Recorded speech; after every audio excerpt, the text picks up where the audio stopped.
Man, that sunset is gorgeous. Grill, patio, sunset. Hard to get better than that. Unless you're browsing Carvana's inventory while you soak it all in.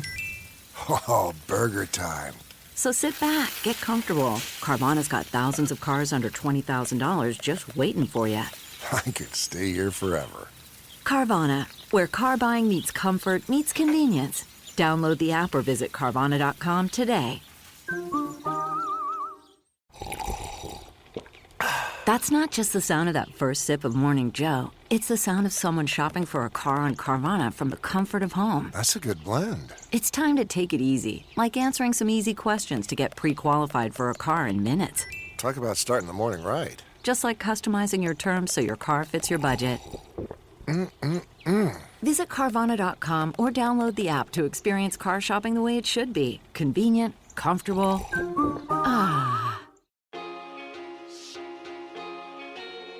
Hello and welcome. I'm Sam Harris, and it is my true honour and pleasure to host you here on the Growth Mindset podcast. I talk to amazing individuals about how they achieve their dreams and break down the strategies it takes to lead explosive tech businesses to being paid to travel the world. I deep dive into topics such as Bitcoin and fintech, or just how to get stuff done, with the goal of increasing our own collective wisdom and making us all happier, healthier and wealthier. Who doesn't want that?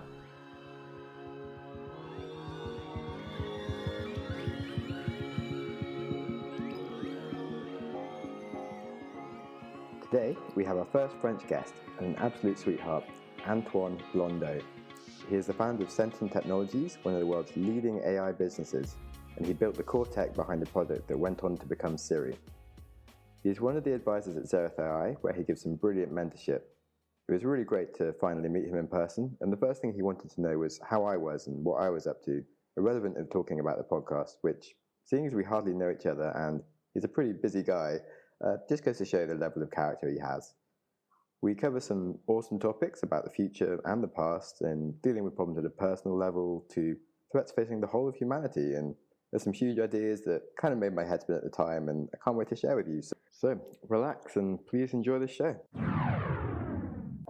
Yes, my name is Antoine-Blondeau is full name.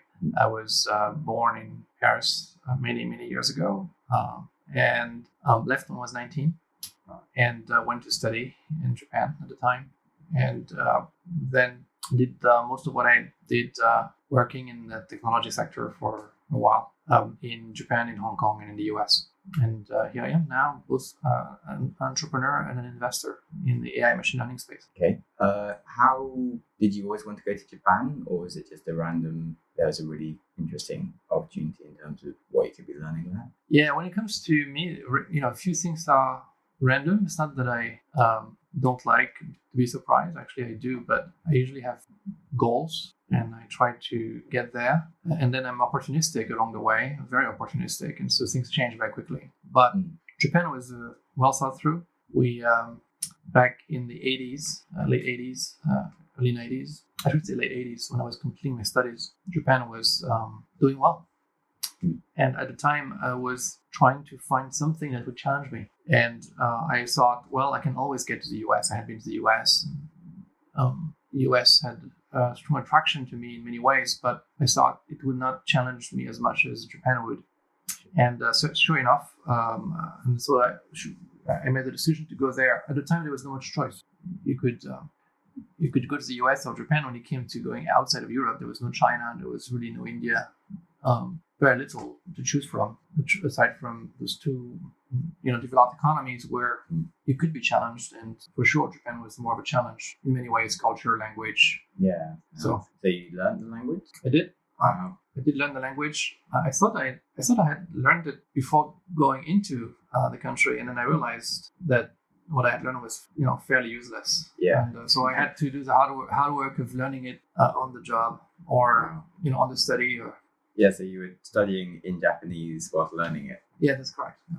Wow. So did you have really bad grades initially, or managed to do all right? I think they were really kind with people like me. That's good. Showing some of the traditional welcoming spirit of the Japanese people. Nice. Did you learn any lessons from Japanese then, and how you treat others? Or? conduct yourself? Japan was with an extraordinary lesson in life, especially back then when they were leading the world in many ways. When I was in Japan back then, it felt a bit like science fiction. Topical. I feel like Blade Runner, but the old movie, the 1982 movie. It felt a bit like that sometimes. And there had many great moments in Japan.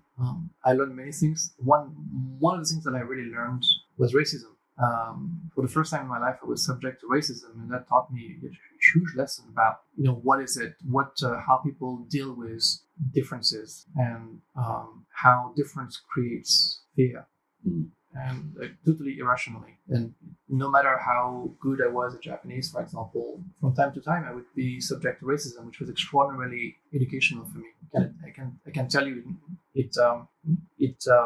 I always considered myself as tolerant, but post that experience, I became extremely liberal from a social standpoint. Yeah. Okay. So, how were people racist exactly? They were not openly racist in that they would not insult you in any way, but it was subtle and very clear once you understood the clues. Then they just didn't think you were capable, or yeah, it was capability. It was, I think, more about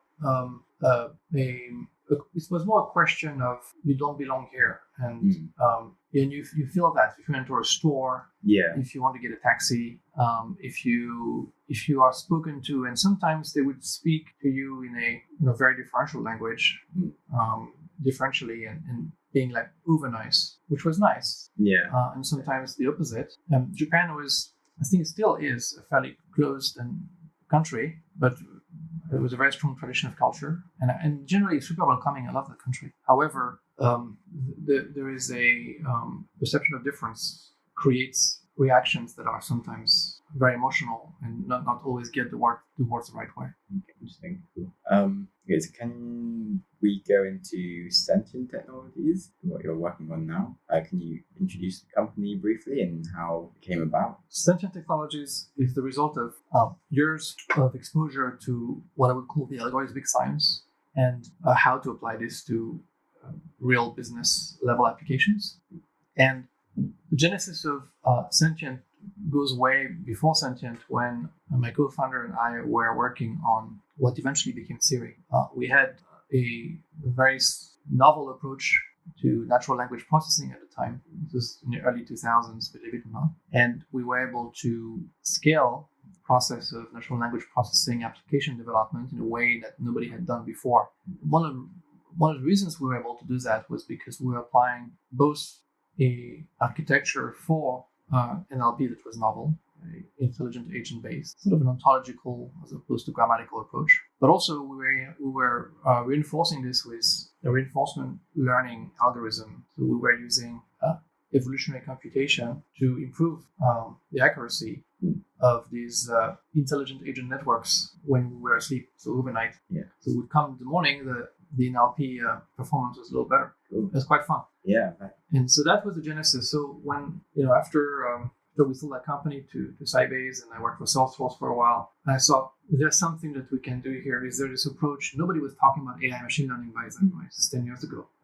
But is there something we can do here where we can begin to scale the process of generating increasingly higher or better levels of intelligence? And so to me, the idea was, let's take a parallelizable learning algorithms, or set of learning algorithms, then distribute that across many nodes, many compute nodes, so that you can harvest an enormous amount of compute over time. And then as you do that, arguably, you can handle more dimensionality than anybody else can handle typically. And therefore, you can solve problems that nobody else can solve. That was the idea 10 years ago. And so I fast forward to now. In many ways, Sentient has become that company that I envision, which is massively scaled, distributed AI platform that harvests enormous amounts of compute, that translates that into the evolution of more intelligent AI constructs, and applies this to different types of businesses. In our case, finance, insurance, finance, e-commerce, digital marketing, and then agriculture and healthcare.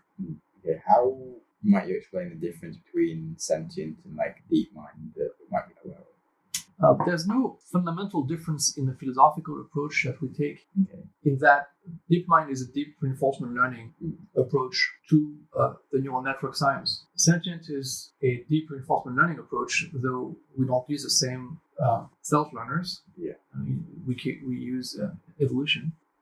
But we also apply this to neural networks, not only to also other things, but to neural networks as well. It's a process called neuroevolution. So philosophically, Demis's approach and our approach is very similar. The way we apply it is quite different. We're trying to build a business. Yeah. Demis, clearly had a 5-year roadmap to build first the critical mass of the best possible PhD students he would get in Europe, and then build value upon that and eventually scale a business. But in our case, we try to do that a little earlier. Okay. So for listeners, Demis is the CEO of DeepMind. That's correct.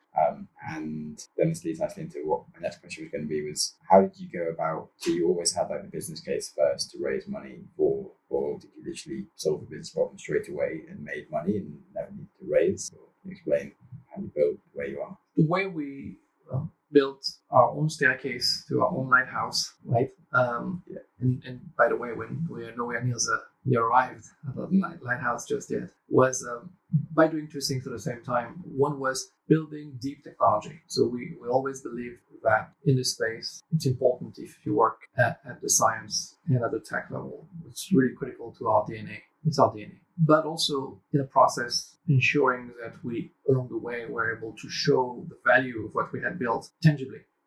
And so, for example, our goal was eventually one of our goals in our finance group was to build sort of a full-blown, all-encompassing, all-knowing artificial trader. It sounds like a huge goal. It is a huge goal. Yeah. But so how do you get there, right? So you don't get there overnight. You don't even get there in 2 years or 5 years. It's just way too ambitious. However, what you can do is you can get to first base. And the first base for us was, can we build a day trader that will outperform? And can we build it from scratch? Can we have this giant book of machines, these millions of CPUs we have, and those thousands of GPUs? Can we actually apply them in concert to evolve? Not an all-encompassing trader, not God of the markets, but a decent day trader. And we're able to do that. And when we're able to do that, that's nobody had done this before. Yeah. How long did that take? A long time. It took, I would say, it took 3 to 4 years. Okay. How big was the team working on it? I self-financed for most of that time, and which was a lot of work, a lot of belief as well. The team at the time was about 15 people, 12 to 15 people. Okay, that's a lot of money then. It's sizable. Yeah, okay, that's impressive. Cool. And then I watched one YouTube video which said you're in stealth mode, and then you kind of came out of stealth mode, so you're under like a very generic name. Yes, we had a generic name. Actually, it's called Genetic Finance. People thought we were some form of genetic engineering company. Yeah, that's cool. Like biotech, some stuff. Yeah. And then we stayed under the radar for as long as we could, meaning until we were about 40, 45 people. Wow, that's a big company. And then, so how were you raising money for that? Was that after that you were already making money? So we were raising money. So we did a number of rounds before we got out in the open. So we did, I think we did raise something like 35, something like this, until we actually got ready to talk about us more meaningfully. Okay. And then, so when you went public, was that because you wanted to do a bigger raise, or just because you're ready to like sell a lot more? The reason why we began to talk about ourselves when we raised our large round was because we needed people. And by then, we're 45, 50 people. We had exhausted the network of really good people you have around yourself. So we had to go to the next level, and that required us to be known. Yeah. So that's why we decided to begin to communicate, and that's what we did. Makes a lot of sense. So before then, were you hiring people from like your network then? Mostly before it was friends of friends, and word of mouth. Okay. Yeah, I do find it interesting how people recruit. So after that, you then just to take on anyone, well, as in you're just more public about outreach. And what is your favorite interview question when you interview someone? My favorite interview question is, if I asked your friends, your former colleagues, your bosses, your subordinates, how they would qualify you, what would they say? And I usually ask folks to give me the top 3 qualifiers. And it's interesting because what it gets people to think is how they're perceived. And it's a harder question. It's a more interesting question in my view to answer than what do you believe are your strengths and what do you believe are your weaknesses. Yeah. It's really whether you are acting upon your strengths and also showing your weaknesses with others. Yeah, that's much more applicable actually for any employer anyways than what do people perceive as what you do. Mm-hmm. It's a good question. Okay. If I asked your previous employees or colleagues what your top 3 qualifiers were, what would they say? I think they would say driven, ambitious. Maybe it's the same thing. Yeah, it's Close. Honest and dedicated. So I think there are 3 things. I have ambition. I'm very honest, I believe, not just with others, but with myself. And I really work hard. That's the good things. The bad things, I can tell you a few bad things too. Sure. Very nice. Stubborn. That's like a good weakness. Yeah, it's a good weakness, but sometimes, it can be very blinding. Yeah. So stubborn.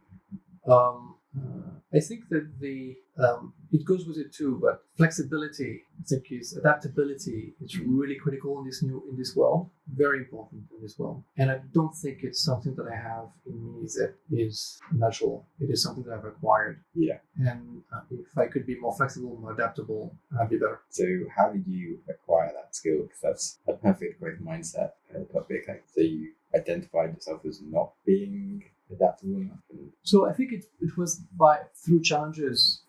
I don't think it was that smart to be able to reflect upon my lack of adaptability. It was more through challenges and being willing to apply, or maybe being forced to apply the lessons learned. When we talked about Japan earlier, when you go to Japan and every day can be a struggle at the beginning. Then obviously it gets you to question yourself in many, many ways. And so I think that the good thing is that I was willing to be questioned, and that I think forced me to adapt to the forcing function more than any thoughtful way to appreciate how inflexible I might have been. Okay. Cool. Do you have any form of self-practice like meditation or self-improvement, or do you have regular check-ins with your founder and co-founder about ways you can be better? So no to any meditation or self or reflection upon myself that I would do on my own time. However, I seek feedback a lot, and I still believe that I do not seek feedback enough. I think feedback is the best way to improve.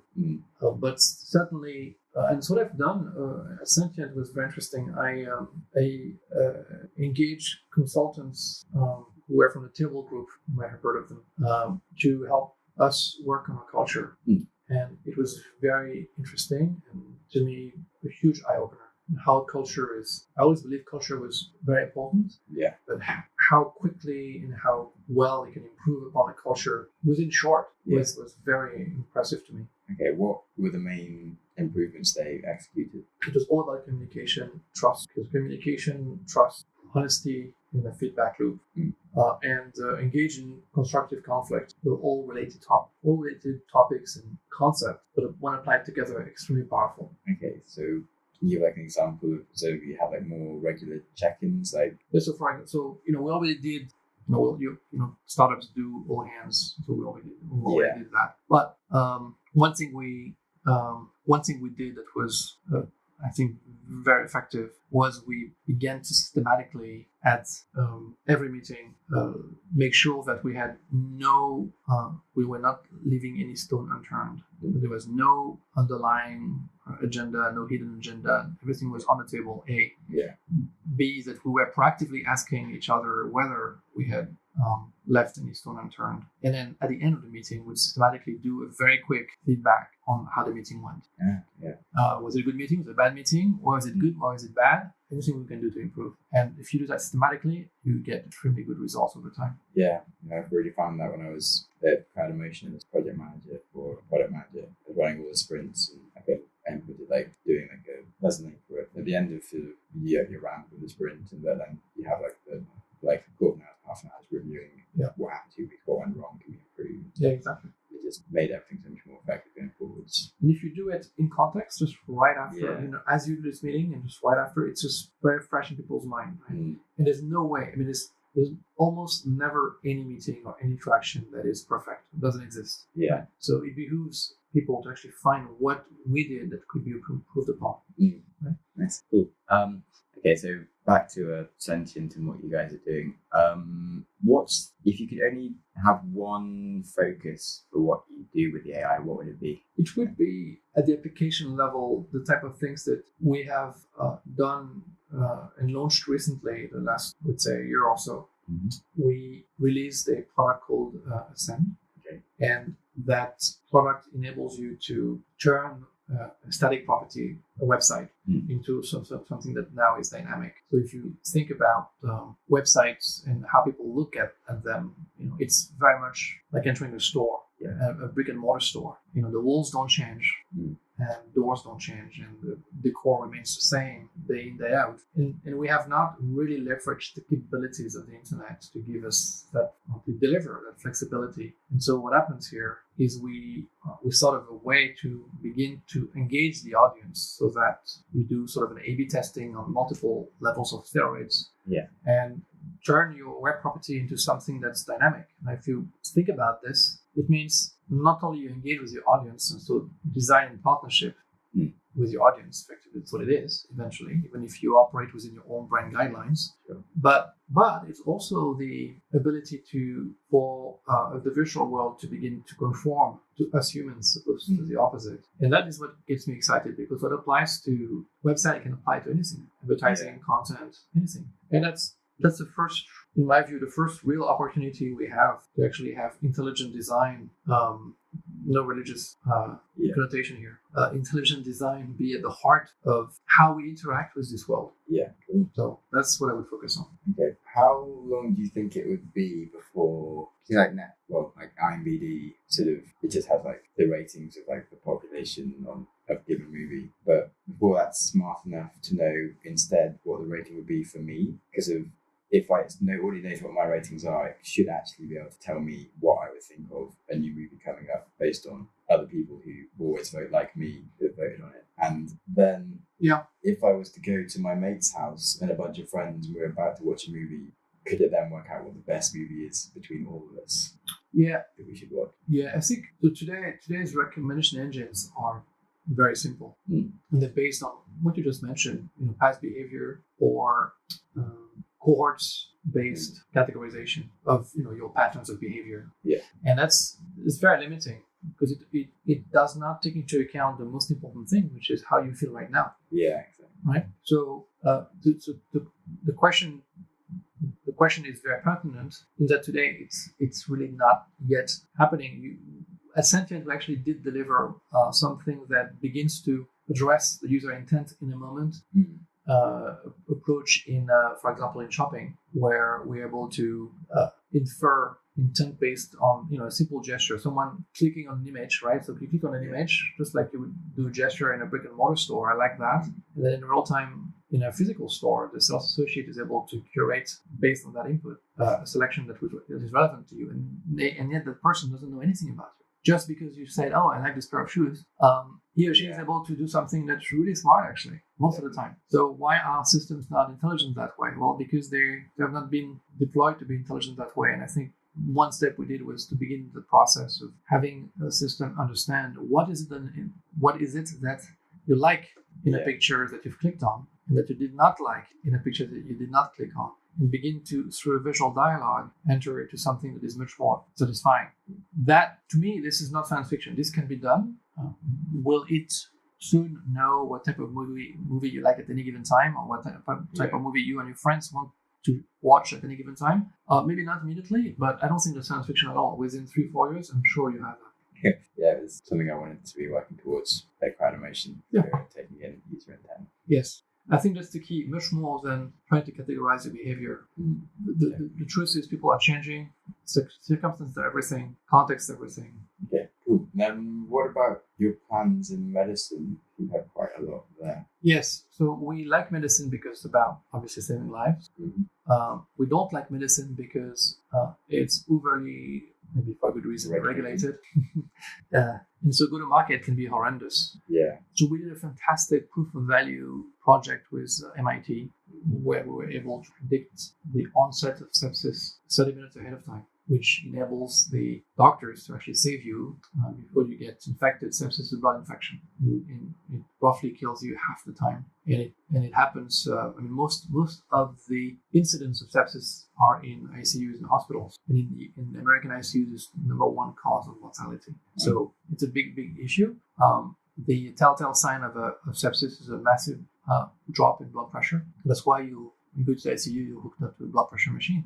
Problem is, once it's detected, you still only have 50% chance to make it. So the question was, can we give the practitioners what they need from us, which is 30 minutes head start? And that's what we were able to give them with 91% accuracy, which is phenomenal. But that system won't be deployed for a while simply because of regulation. Yeah. And that's what happens. Yeah. What does the system recognize that comes on before the blood drop? It looks at the blood pressure at a very high frequency. It looks at it at a sample rate of 125 milliseconds, and it's able to, based on this, it's able to build representative indicators of the waveform, if you will, and then in a combination, self-develops rules that are telltale sign of a catastrophic event 30 minutes out.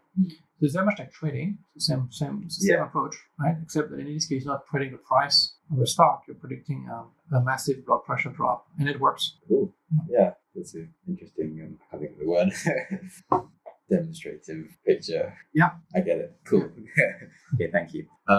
If you could have it your way, what would the future be like? It's a great question. Nobody has ever asked me that question, so I need to ponder a little bit. It's okay. So to me, it's funny. I have a picture, maybe, of what it would look like or what it would feel like, but it's a picture of a very interactive, perhaps slightly chaotic, and serendipitous place where you have this hyper communication, where it's extremely easy to communicate with everybody, where we all link, if possible, at more than sort of this physical interface that we have today, which is very, very ineffective. Language is not effective, doesn't convey our thoughts as well. And so if we had a direct brain link. So, but I guess that's, getting to that place where we do have the ability to do that, but still live in those high rises and on top of each other, because that's conducive to creativity, because that's the empathy and the contact that people need. It's likely going to be a place where, well, you asked me how I would like it to be. Well, I would like it to be, I would like it where a lot of the health issues are resolved and we live very long, because dying is a huge waste of resources and experience. But at the same time, here's the caveat. I think before that happens, I think we'll have issues. Yeah. Significant ones. Okay. I never really thought about thoughts pre-speaking, but it's really true. I used to have massive issues speaking in general. It's a very slow interface. Think about it. Imagine if we could communicate at the speed of our brains.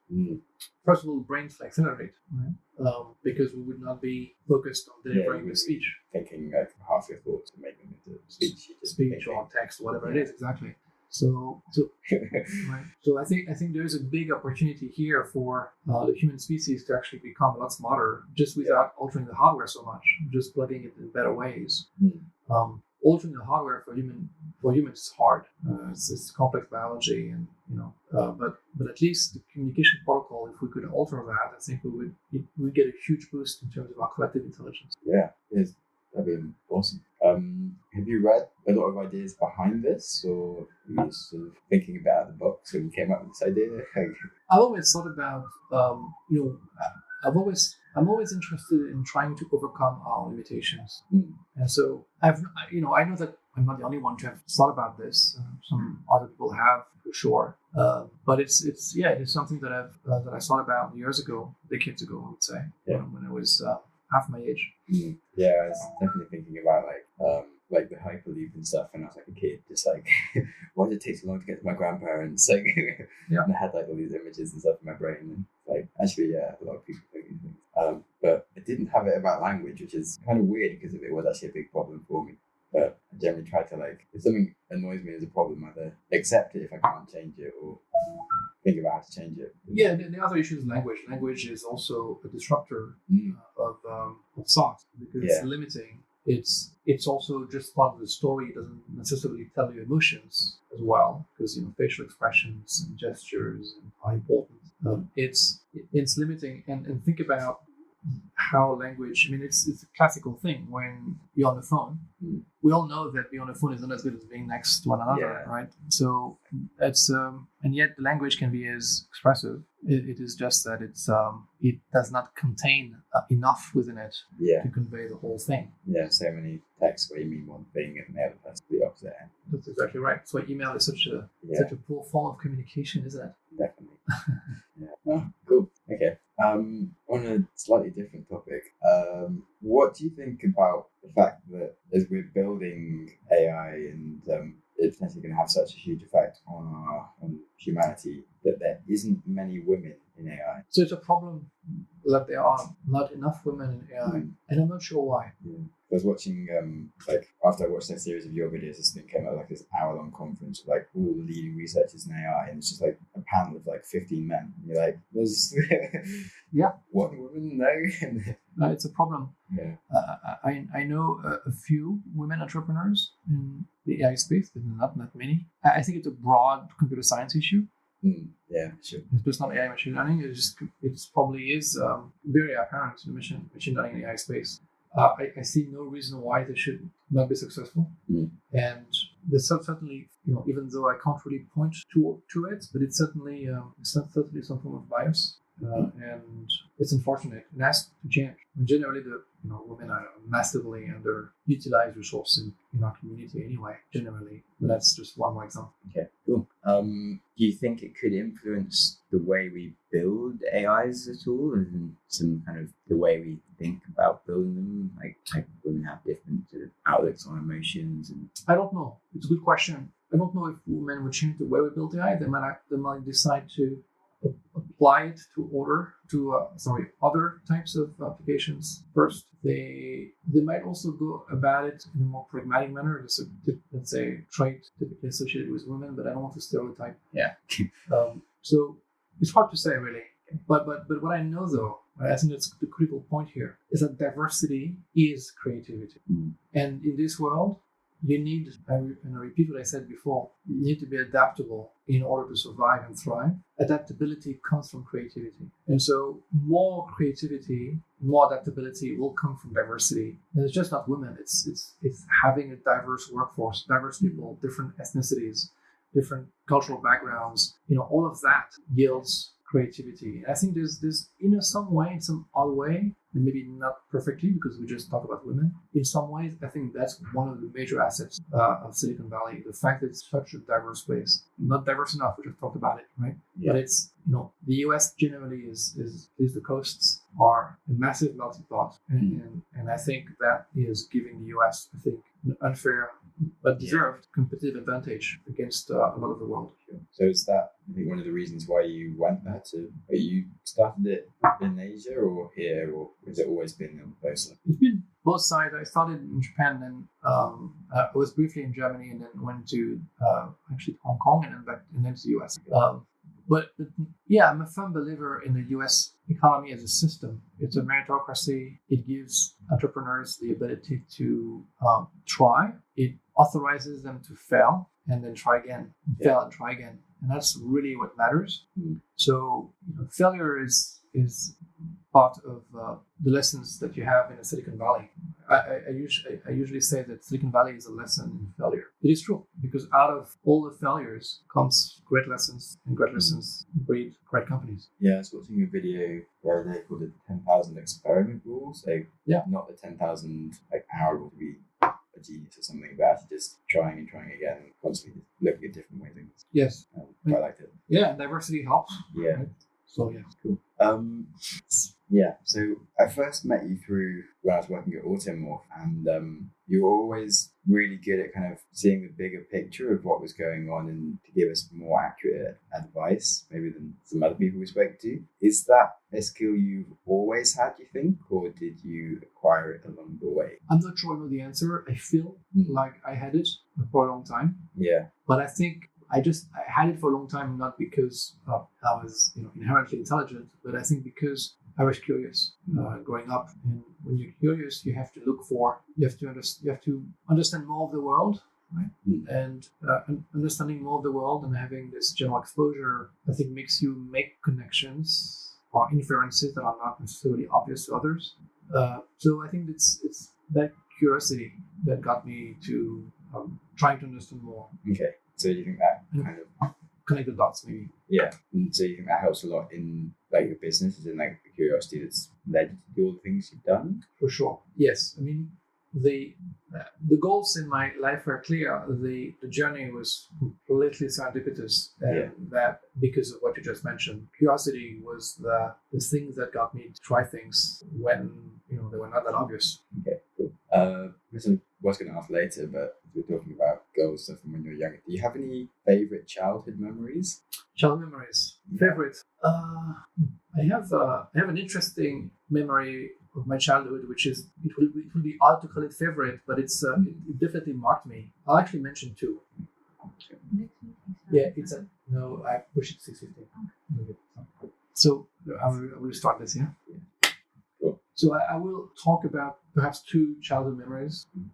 One is a favorite, but you might think why. I was camping with my parents and my brother and sisters in a place in the middle of the woods in Holland, and it was a very large place, forested. And my brother and I went to wash ourselves, and then on the way back, we played sort of a hide and seek, and we got lost in the middle of nowhere.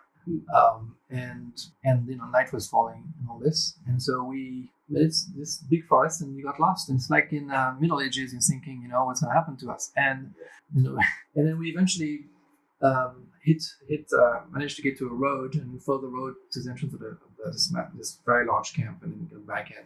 And then by then, the whole camp was looking for us. They organized parties, search parties, and all this. And to me, it's that child memory is about me and my brother, the younger brother, just not, obviously understanding we were not in a good situation, but not losing our sanity, and finding a way to overcome the problem. Exactly. So that's one. The second thing is my grandfather was a very smart person who got injured in the war, and he actually lost his eyesight.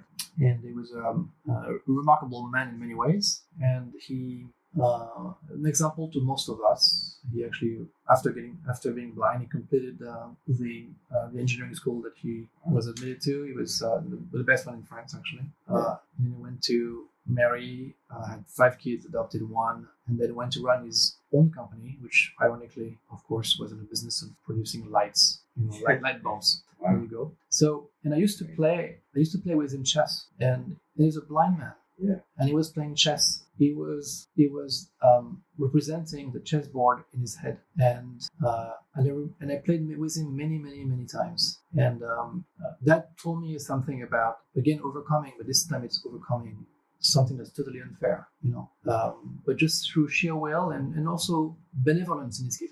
He was a benevolent guy. He was not trying to impress anything upon you.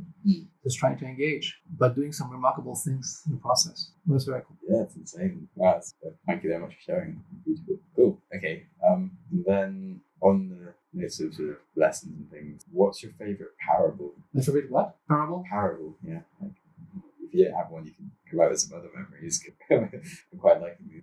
Yeah, I don't have a favorite parable. Right. Yeah, do you have, I guess we've always worked on quite a few lessons. Lessons that I've learned? Yeah. So there's one big lesson that I learned along the way, and that is, do not focus on status. Do not focus on the money in the bank. And I discovered that, I guess, through trial and error. Maybe in this case, trial and not error. But the interesting thing is that for most of my career, whenever I moved from jobs to jobs, that's almost always the case in every single thing that I've done. I moved to positions or jobs or companies that would pay me less than the job I was in before. But belief carries the day, right? So if you believe in it, and if you work your ass off, and if you have conviction, I think that's important. Then that turns into better. that turns into opportunities that you could never have dreamed about. And I think, to me, that's a big lesson. It's not about you have to make the ends meet.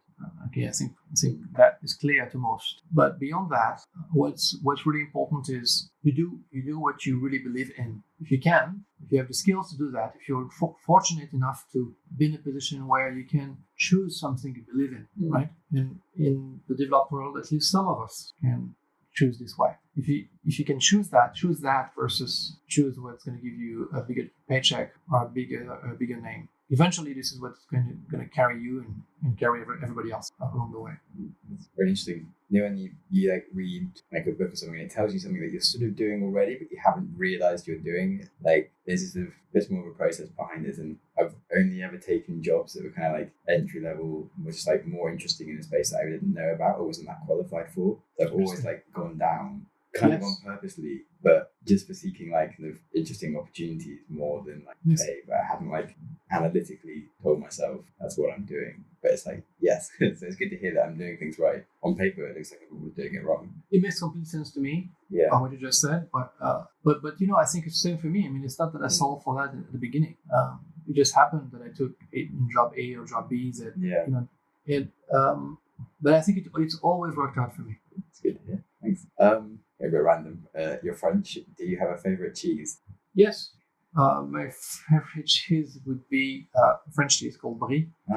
It's mild. I'm not a big fan of smelly French cheese. Not the Roquefort. Or... No, not that guy. Wow. So of all the cheeses, you actually only have like quite a small selection that you enjoy then? I like cheese. I'm not a quintessential Frenchman who just loves his cheese. I love cold cuts though. Yeah. Okay. That I love. Wine? To collect. Okay. Not to drink that much. No, I'm not. Really? Yeah. Doesn't that seem a bit pointless? As an asset class. I like wine as an asset class. That's about it. Yeah. That's funny. I think wines are great, but I think like everything, you really need to enjoy it. To really, So I enjoy it. I enjoy a casual drink. But if you ask me whether I prefer beer or wine, I like both. Yeah, it's like the classic joke of like a glass of Coke is still going to be tastier, and you're like, well, yeah, probably. I'm not a big foodie. Yeah, I'm not a big foodie guy. Okay. To me, food and drink. Food and drinks are utilitarian. Yeah. Okay. More than anything. Do you ever have Huel or like Soylent, those kind of things, where it's like a meal in like a shake and that has like everything the body needs kind of thing? Or that would be maybe I should try that. Yes. Yeah, that was really good. Yeah. But like efficient and that stuff in the fridge. You have to think about things. I did like a week trial of it when I moved to Brussels first, and it was I went there to learn coding, and it was quite refreshing in that you never went shopping or you never had any thoughts about what you might be eating later or what you need to use or whether you need to like buy from something, because there was no option. It was literally like I'm just gonna like pour this into a shake and drink, and that's that. I think the future might look like that too. Yeah, it's interesting and more sustainable. It's like vegan and high protein and things.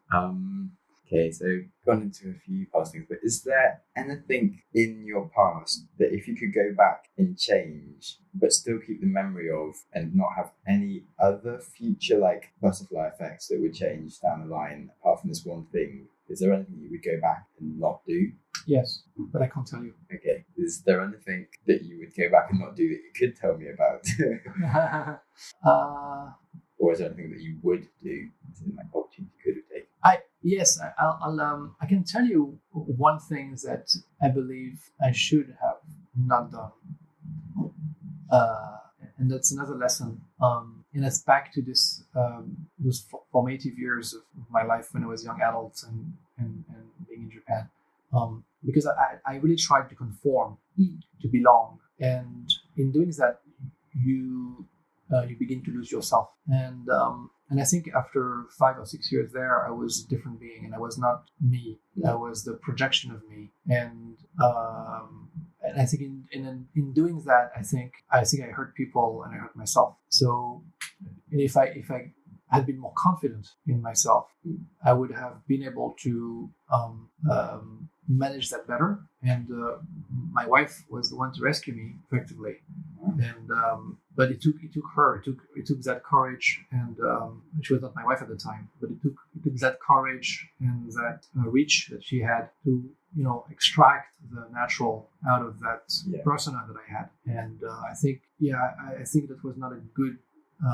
That was the difficult time of my life. Yeah. And I'm glad that I was able to overcome. Someone was able to overcome that for me. Yeah. If you will. Do you think you needed to conform first to be able to learn to not conform? That's a great question.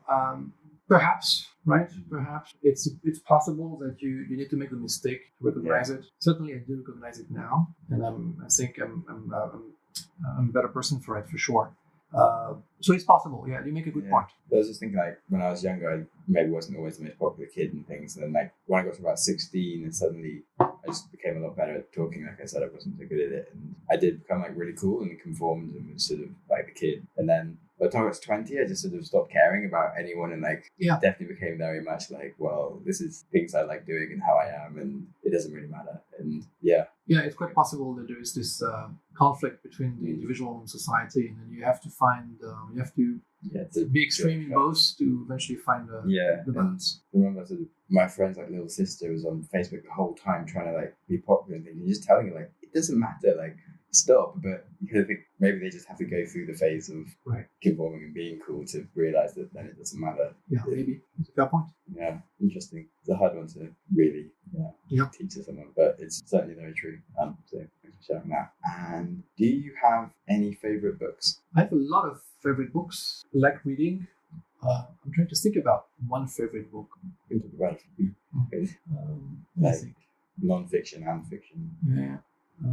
So I'll talk about two books. One which I read as a teenager growing up, it's one of the French classic, which was written by Balzac, the fiction, very famous fiction writer in the 18th century or 19th century, I forgot, 18th century. And it's called The Lost Illusions, Les Illusions perdues in French, The Lost Illusions. The Lost Illusions. The Lost Illusions.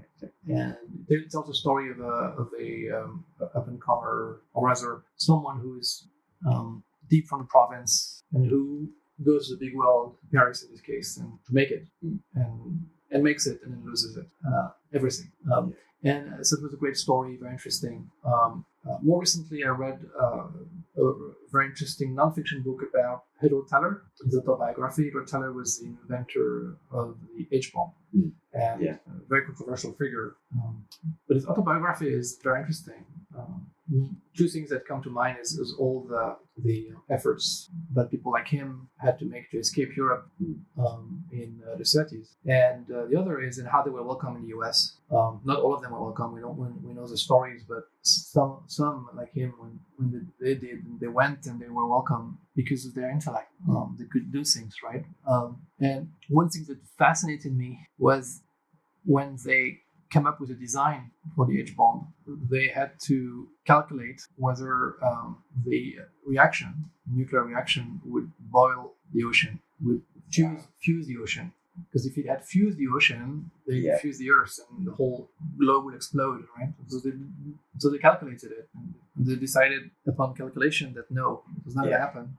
But imagine doing that. Imagine calculating whether you're going to blow up the world. Yeah, that's cool. I read recently that, I'm not sure if it's actually true, but the fastest man-made object ever was the cap on one of like the tubes that they exploded one of the first sort of H-bomb tests in like a tunnel. And they just had like a manhole cover on it, and when they did it, they sort of had like a frame rate going really fast, and they only caught it once. So sort of like 3 miles up in the air in between like when they exploded, and they calculated it was going like, I think faster than the fastest probe we've ever made. But I need to. Well, yeah, I'm not entirely sure. It could be something else, but it's still pretty cool stuff that was going on back. Yeah. Okay. And do you have any hobbies? I read about history. Yeah, cool. How do you read? As in, do you listen to audiobooks in the gym? Do you make a point of reading at 9 o'clock at night? No, I wish. I read. I buy books. I love books. If you go to my place, you'll see plenty of books, and not virtual. They are clearly on the shelves. I love books, and it's this odd thing that to me a book is knowledge. So the world is around me, so to speak, and so I can access it in a very physical way, right? I love that feeling. And so no, I do. I just take a book and I read it, and it's not fixed. I wish it was fixed. I wish I had enough time, but it's when I can. In the plane, whenever I can, I would in my spare moment, I will read a few pages. And I love history because I think it does. I love history because, of course, for the lessons, yes, but also for the experience of man and what we have gone through in our history and what people, both remarkable and unremarkable people, have gone through. Cool. Yeah, I've been getting a lot more into history lately again. I think I used to really like it when I was a child, and I kind of went through a phase maybe for the last 7 or 8 years, not really reading that much, but I just found it much more interesting suddenly again. And it's really cool. Yeah. Have you read Nothing to Envy? It's a book all about North Korea. No. Yeah, I'm reading it at the moment, but yeah, it's stupidly interesting. Yeah, North Korea is interesting. Yeah, it's a crazy place. But it follows like 7 main characters and like their sort of their stories, and some families from like the end of the war to like now the latest members of the child's like defected and stuff.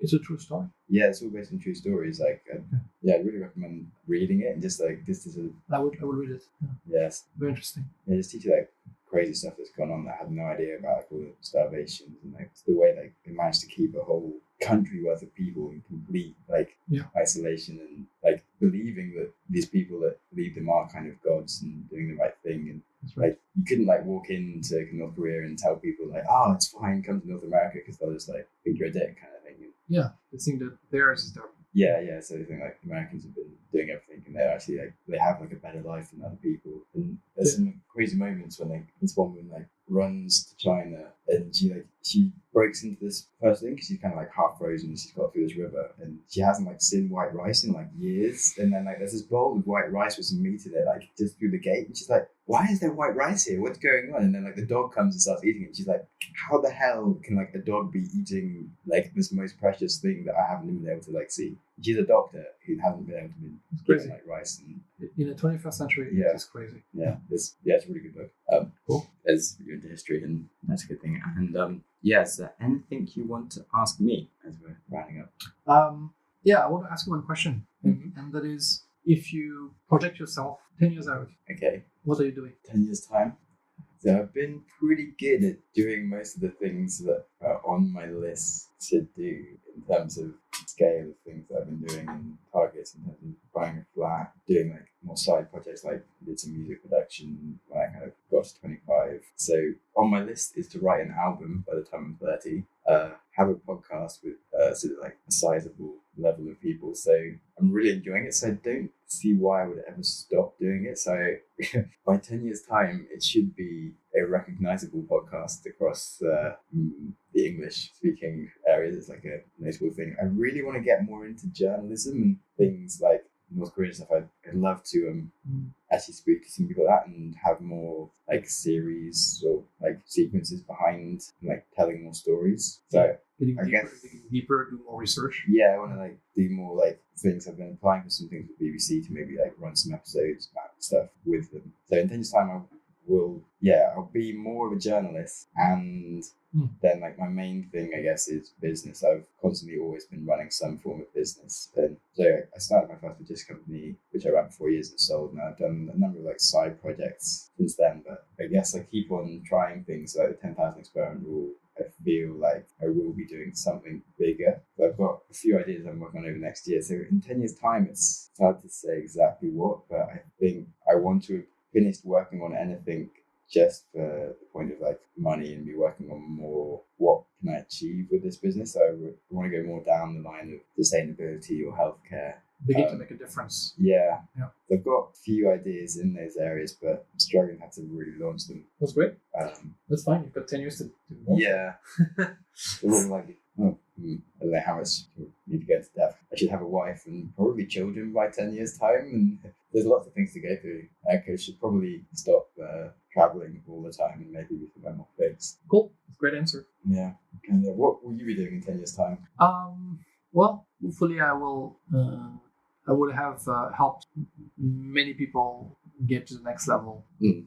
of personal success and impact. Yeah. That's how I'm transitioning my life from being an entrepreneur to being an investor, but just not an investor. It's someone who just gets involved and really helps people and help entrepreneurs deliver on their potential. And that's hopefully within 10 years, I've got a few of these under my belt.